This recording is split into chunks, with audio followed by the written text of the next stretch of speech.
My name's John Springford. I'm a Senior Research Fellow at the Centre for European Reform.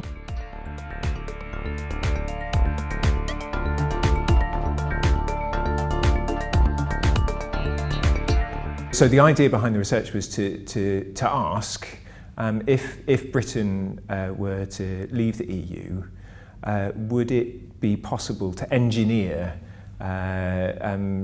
substantial economic growth by leaving the EU, taking back regulatory power to Westminster, and then regulating perhaps in a more liberal, laissez-faire kind of way than the European Union does.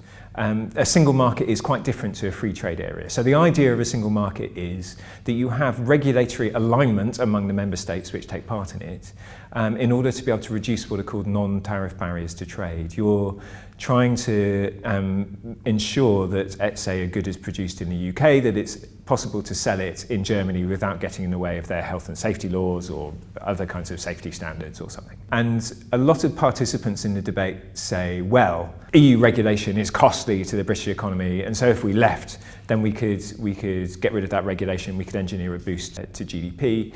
A famous proponent of this is Professor Patrick Minford at Cardiff Business School, who thinks that it might be possible to engineer something like a 6 to a 25% growth in GDP.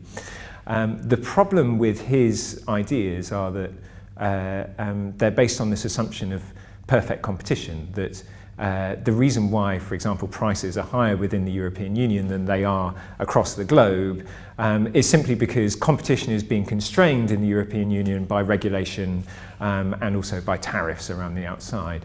But of course, perfect competition doesn't really exist in the globe, around the world. And the reason why prices are higher in the single market is because consumers have different preferences for quality, and people in Europe like more expensive, higher quality goods.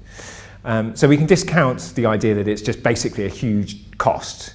Another reason for that is because there are big benefits that accrue from regulation. There are benefits in the sense that if I have a toy and it's safe and isn't toxic and doesn't kill me, then there are some benefits that accrue to me. And Open Europe, a research organisation in London, which is a sort of moderately Eurosceptic group, they found that actually the benefits of EU regulation exceeded the costs marginally. But the point of my research is to think, okay, that work is just done using UK government impact assessments. Impact assessments are basically what are the costs to businesses and what are the benefits to consumers, in effect. They don't actually think about the trade benefits that come from the alignment of regulation. And if we try and factor that a bit into our equation, then the cost-benefit analysis starts to change.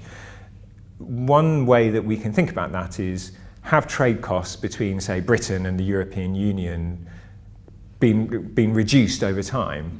And the answer is yes, they have.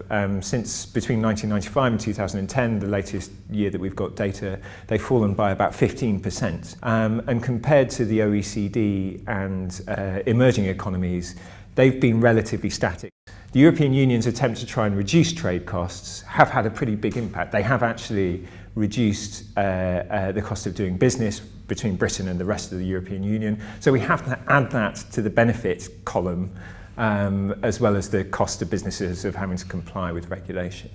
And so overall, if you think about it in that kind of framework, then it appears that leaving the EU might actually result in more regulatory costs, because we would see less trade going on between Britain and the other member states, which would involve damage to the British economy.